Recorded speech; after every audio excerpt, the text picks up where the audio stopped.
चीन के नए कृषि कानून प्रवर्तन अधिकारी। वे वैध ठग हैं और वे आने वाली बदतर चीजों का संकेत हो सकते हैं।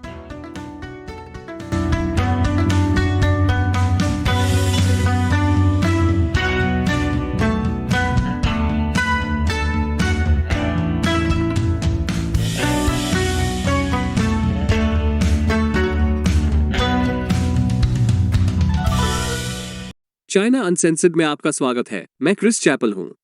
आपको इसे चीनी कम्युनिस्ट पार्टी को सौंपना होगा। उत्कृष्टता के लिए उनकी प्रतिबद्धता है। आप निरंतर निगरानी के साथ सोचेंगे, पुलिस की फौज और असीमित जेलें, काली जेलें और श्रम शिविर। आपको लगता होगा कि कम्युनिस्ट पार्टी संतुष्ट होगी। हमने चीनी लोगों के जीवन को काफी दयनीय बना दिया है, लेकिन कोई नहीं। वे हमेशा अधिक के लिए प्रयास करते हैं। चेंग गुआन, शहरी प्रबंधन अधिकारी, दर्ज करें। वे शहर की सड़कों पर व्यवस्था बनाए रखने के लिए जिम्मेदार हैं। वे पुलिस नहीं हैं। वे वैध ठगों की तरह अधिक हैं। वे भिखारियों को क्रूर बनाने, बिना लाइसेंस वाले फल विक्रेताओं की गाड़ियां तोड़ने, अपंजीकृत पालतू जानवरों को मारने और लोगों के घरों को जबरन गिराने में सहायता करने के लिए जाने जाते हैं। जैसा मैंने कहा, पार्टी हमेशा बुराई के लिए अतिरिक्त प्रयास करती है और इसलिए चेंग गुआन करें। लेकिन यह और भी पागल हो जाता है। चेंग गुआन को अपने काम को लेकर कुछ ज्यादा ही उत्साहित होने के लिए जाना जाता है। ठीक है, मान लीजिए कि ये दूसरे पक्ष के लिए अच्छा नहीं है। जैसे 2011 में जब उन्होंने गुइझोउ प्रांत में एक पैर वाले स्ट्रीट वेंडर को पीट पीट कर मार डाला था। हाँ, बुराई के लिए अतिरिक्त मील लोग जाहिर तौर पर इससे काफी नाराज थे। ठीक ही तो है, क्योंकि अगर आप देखते हैं कि कुछ चेंग गुआन एक विकलांग व्यक्ति को मारते हैं और पागल नहीं हैं, तो वे आपको भर्ती करना पसंद करेंगे। ये वास्तव में जॉब इंटरव्यू का हिस्सा है। वो और अमेरिकन साइको को हल्के फुल्के कॉमेडिक इंस्ट्रक्शन वीडियो के रूप में देखना। लेकिन 2014 में चेंग गुआन के खिलाफ गुस्सा फूट पड़ा। एक चेंग गुआन ने एक बड़े धातु के हथौड़े से एक सड़क विक्रेता को पीटा और फिर, मैं आपको मजाक नहीं करता, 1000 लोगों की भीड़ ने उन्हें मार डालो चिल्लाते हुए दिखाया। राज्य मीडिया ने कहा कि वे ठीक थे। लेकिन जैसा कि मैंने शुरुआत में कहा था, चीनी कम्युनिस्ट पार्टी हमेशा अतिरिक्त प्रयास करती है। चेंग गुआन के साथ कोई समस्या थी। वे शहरी प्रबंधन अधिकारी हैं। ग्रामीण इलाकों में रहने वाले सभी लोगों के बारे में क्या? पार्टी उनके जीवन को दयनीय बनाने के लिए और क्या कर सकती है? ग्रामीण प्रबंधन अधिकारी, दर्ज करें। मैं आपको ब्रेक के बाद और बताऊंगा। वापसी पर स्वागत है।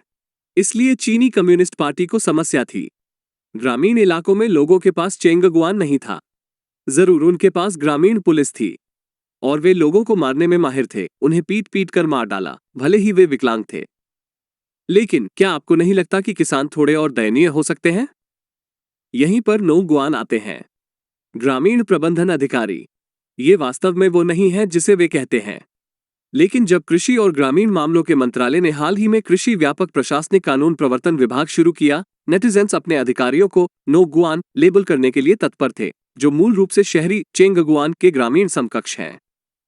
मंत्रालय का कहना है कि वे नकली या घटिया बीजों, कीटनाशकों और पशु चिकित्सा दवाओं के विक्रेताओं को पकड़ने या बीमारी के लिए जानवरों और पौधों का निरीक्षण करने जैसे उपयोगी कार्यों पर ध्यान केंद्रित करेंगे, क्योंकि चीन में यहां तक कि बीज उद्योग में भी एक कमजोर अंडरबेली है। आखिरकार, चीन में खाद्य घोटालों का एक लंबा इतिहास रहा है और मंत्रालय बहुत अडिग है कि वे चेंग गुआन की तरह नहीं होंगे। उन्होंने कहा, उनका काम सख्त, मानकीकृत, निष्पक्ष और सभ्य होगा। छोटे किसानों द्वारा मामूली उल्लंघनों से लचीले ढंग से निपटा जाएगा, शायद सावधानी के साथ। ऐसा लगता है जैसे वे मूल रूप से स्वीकार कर रहे हैं कि चेंग गुआन ठग हैं। हम जानते हैं कि शहर के प्रबंधन अधिकारी बिना किसी कारण के विकलांग लोगों की हत्या कर देंगे, लेकिन भले ही उन पर हमला करने के लिए कम गवाह और भीड़ हो, ये ग्रामीण प्रबंधन अधिकारी निश्चित रूप से बेहतर होंगे। मंत्रालय सोच सकता है कि वे क्या कर रहे हैं। बूट सुने कि कैसे यह नो गुआन अपनी नई नौकरी का वर्णन करता है। 算什么？你们交管管不了的，我们管；你们城管管不了的，我们也要管。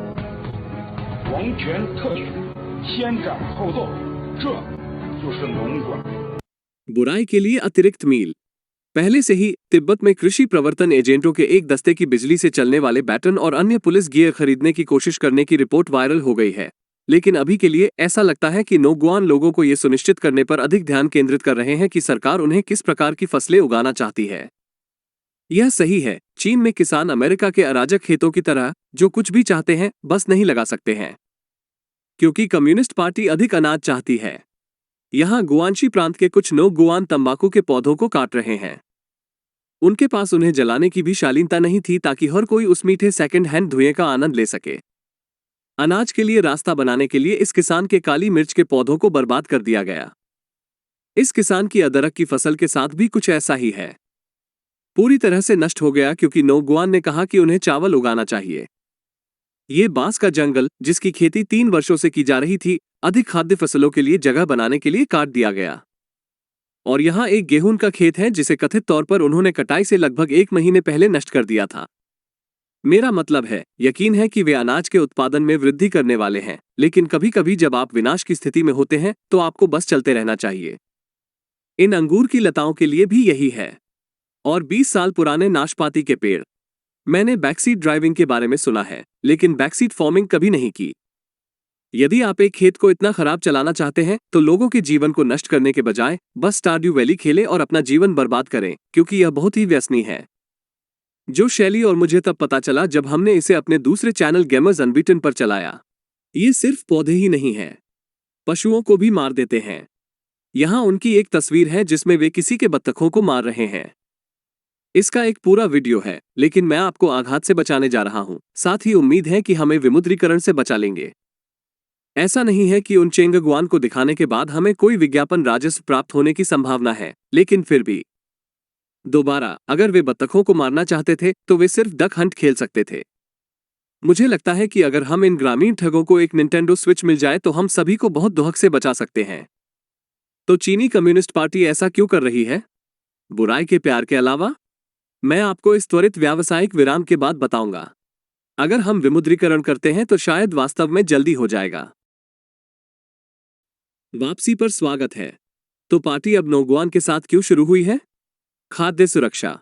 कृषि और ग्रामीण मामलों के मंत्रालय की इस रिपोर्ट में कहा गया है कि नोगुआन अनाज को स्थिर करने और खाद्य आपूर्ति की रक्षा करने के लिए एक विशेष अभियान चला रहे हैं। ये हाल ही में स्टेट काउंसिल के एक दस्तावेज के अनुरूप है, जिसमें कहा गया है कि इस वर्ष देश की प्राथमिकताएं खाद्य सुरक्षा और कृषि भूमि का संरक्षण है। और वे फसलों और पशुओं को नष्ट करके भोजन का संरक्षण कर रहे हैं।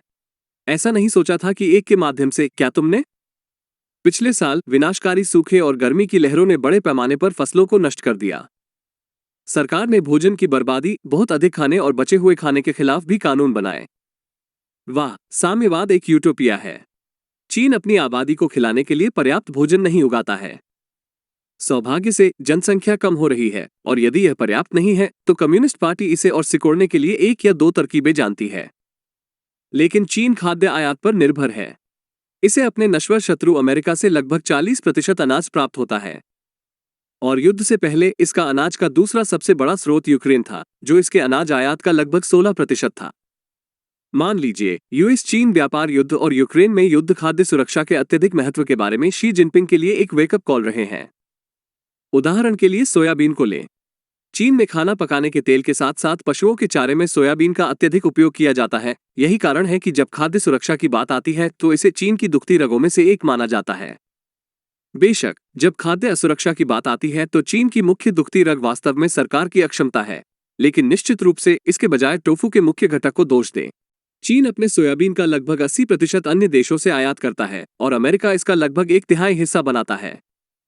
यूएस चीन व्यापार युद्ध के दौरान चीन ने चीनी सामानों पर अमेरिकी टैरिफ के प्रतिशोध में अमेरिकी सोयाबीन पर टैरिफ लगाया। टैरिफ लगाए जाने के कुछ ही समय बाद चीन ने अमेरिकी सोयाबीन किसानों को छूट की पेशकश की। इसने कहा कि यह एक सद्भावना इशारा था, लेकिन मुझे यकीन है कि इसमें थोड़ा सा स्वार्थ शामिल था। एक बड़ी राज्य के स्वामित्व वाली कृषि कंपनी हेलोंगजियांग कृषि निवेश समूह के विश्लेषकों ने लिखा है कि अमेरिका खाद्य आपूर्ति में कटौती करके चीन के खिलाफ खाद्य युद्ध शुरू कर सकता है, जो व्यापार युद्ध से अधिक क्रूर हो सकता है। और अगर चीन कहे, ओह मुझे नहीं पता, ताइवान पर आक्रमण करो, तो यह एक बहुत ही वास्तविक समस्या हो सकती है।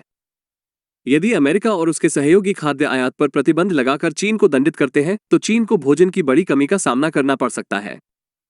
और अगर चीन को भोजन की कमी का सामना करना पड़ता है तो ये सीसीपी के अंत का कारण बन सकता है।